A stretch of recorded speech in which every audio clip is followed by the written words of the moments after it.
Welcome to our channel. Siapa yang tak mengenal sosok karismatik satu ini?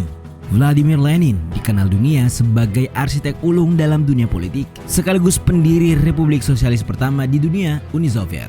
Semangatnya yang berapi-api saat berorasi seringkali disandingkan dengan Karl Marx. Namanya bahkan dijadikan sebagai ikon ideologi politik yang dikenal sebagai Marxisme-Leninisme, meski Lenin sebenarnya pernah mengaku kalau dirinya lebih Marxis dari Karl Marx. Tanpa perlu berlama-lama lagi, Data Fakta akan mengulas sepak terjangnya hanya untuk kalian. Simaklah. Tapi sebelum lanjut, kami ingatkan kembali untuk subscribe channel ini dan aktifkan lonceng notifikasi kamu untuk mendapatkan video edukatif dari Data Fakta.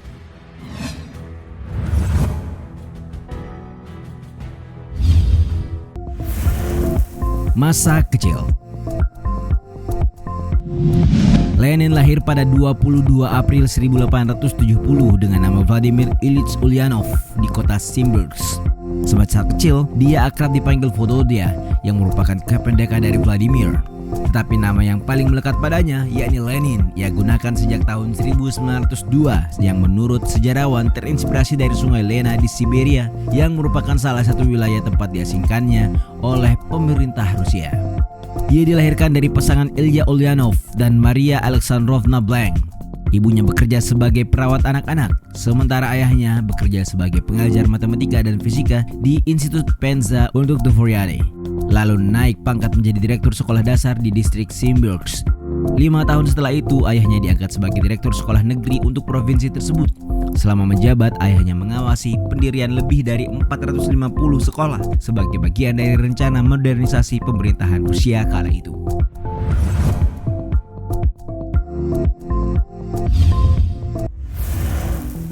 Dikeluarkan dari perguruan tinggi. Semasa mengenyam bangku sekolah, Lenin dikenal sebagai murid yang cerdas di sekolah Simbirsk Classical Gymnasia. Pada usia 15 tahun, ayahnya meninggal karena pendarahan otak. Sejak kematian ayahnya, perilaku Lenin berubah. Bahkan ia mulai tidak percaya kepada Tuhan. Ia semakin menderita setelah kakaknya Alexander Ulyanov diadili dan dijatuhi hukuman mati dengan digantung pada Mei 1886 karena keterlibatannya dalam upaya membunuh Tsar Alexander III dengan bom. Pada Agustus 1887, selang beberapa bulan setelah kematian saudaranya, Lenin memutuskan masuk ke Universitas Kazan untuk mempelajari ilmu hukum.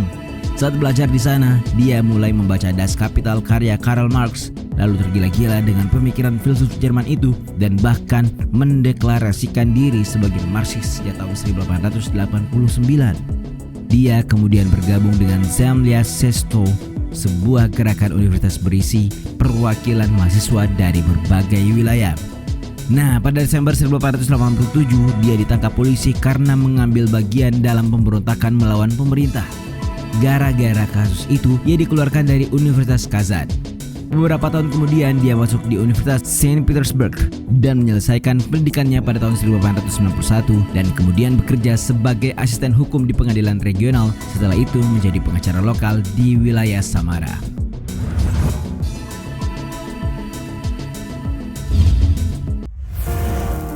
Masa-masa pengasingan. Seperti yang dibahas di poin sebelumnya bahwa Lenin membaca banyak buku Karl Marx sejak ia kuliah.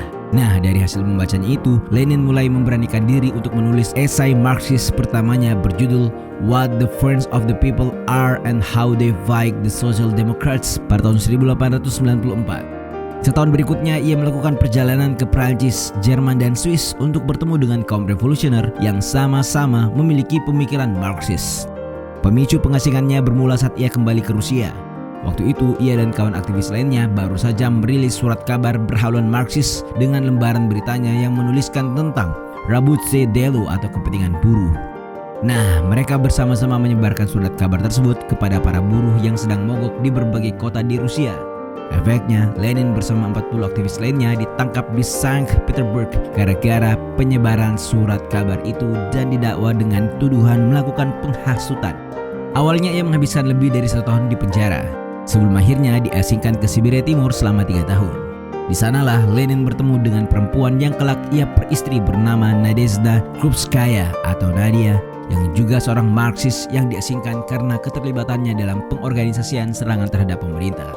Mereka berdua menikah pada tahun 1898. Setelah Lenin menyelesaikan hukuman pengasingannya di tahun 1900, ia mendapat izin dari pemerintah Rusia untuk meninggalkan wilayah tersebut.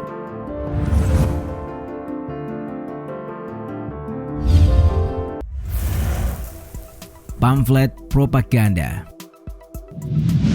Setelah masa pengasingan Lenin di Siberia selesai, ia melanjutkan pengembaraannya sepanjang Eropa untuk menemui tokoh-tokoh berhaluan Marxis. Ia lalu mendirikan Partai Buruh Sosial Demokrat Rusia atau PBSDR dan menerbitkan surat kabar Iskra yang berarti percikan api, berisi tulisan tentang tokoh-tokoh penting Marxis. Buku Louis Fischer berjudul The Life of Lenin tahun 1964 menyatakan kalau di surat kabar itulah ia menulis propaganda paling berpengaruhnya, berjudul What is to be done. Berisi pemikirannya tentang dibutuhkannya sebuah partai pelopor untuk memimpin kaum proletariat menuju revolusi. Pamflet tersebut dianggap menjadi bagian dari perpecahan PBSDR antara kelompok Bolshevik yang dipimpin Lenin dan kelompok Menshevik yang dipimpin Julius Martov. Puncaknya terjadi saat Kongres kedua di London. Saat itu Martov berpendapat bahwa anggota partai seharusnya boleh bebas berekspresi, tetapi Lenin tidak setuju karena menurutnya dibutuhkan kepemimpinan kuat untuk mengendalikan partai secara menyeluruh. Kemudian di tahun 1913, perpecahan semakin menajam, membuat kedua kelompok itu memilih untuk tidak lagi bekerja sama. Nah, saat inilah Lenin bersama pengikutnya mendirikan Partai Bolshevik yang berpaham komunis.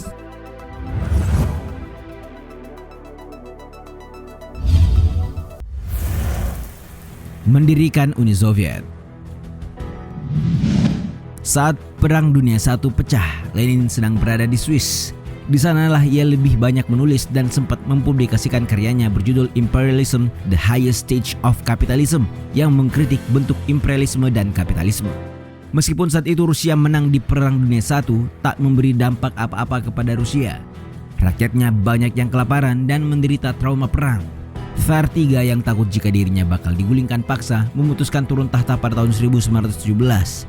Lembaga Duma mengambil alih kekuasaan dan mendirikan pemerintahan sementara dengan mengubah kekaisaran menjadi Republik Rusia. Setelah mendengar kabar mengenai peristiwa itu, Lenin bersukacita. Ia memutuskan untuk kembali ke Rusia untuk memimpin kaum Bolshevik. Sampai di Petrograd, dia mengecam pemerintah yang berkuasa. Menurutnya pemerintahan saat itu diisi politisi borjuis liberal, sementara Lenin dan partainya Bolshevik menginginkan Rusia berbentuk Soviet di mana mereka dipimpin tentara, buruh hingga petani.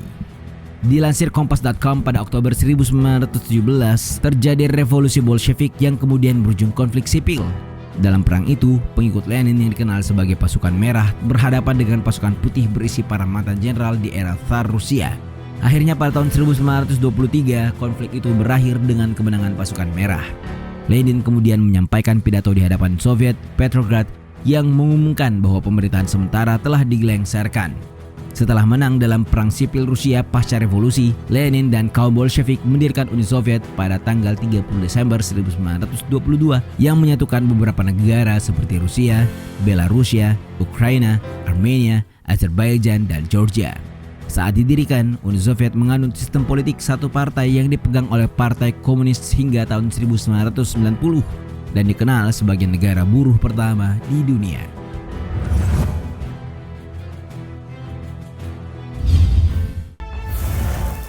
Jenazahnya diawetkan.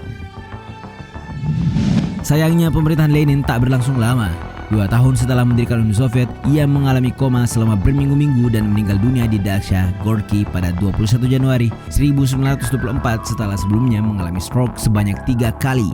Dilansir dari tirto.id, dokter yang memeriksanya menduga penyakit yang diderita Lenin disebabkan oleh oksidasi logam peluru yang bersarang di tubuhnya sejak upaya pembunuhannya pada 1918 yang dilakukan Vania Kaplan, salah seorang anggota Partai Revolusioner Sosialis yang anti-Lenin. Ribuan pelayat menghadiri pemakamannya dan melewati peti mati Lenin yang dibiarkan terbuka di pemakamannya. Kemudian dibangunlah mausoleum atau sejenis monumen permanen di lapangan merah Moskow, tempat tubuh Lenin diawetkan dan dipamerkan sejak ia meninggal. Meski kemudian tubuhnya dipindahkan ke Siberia selama Perang Dunia II berlangsung. Itulah tadi sepak terjang Lenin, pemimpin komunis yang banyak dipuji oleh pemimpin dunia hingga dibuatkan patung di negara Tajikistan di 3 wilayahnya. Bagaimana menurutmu?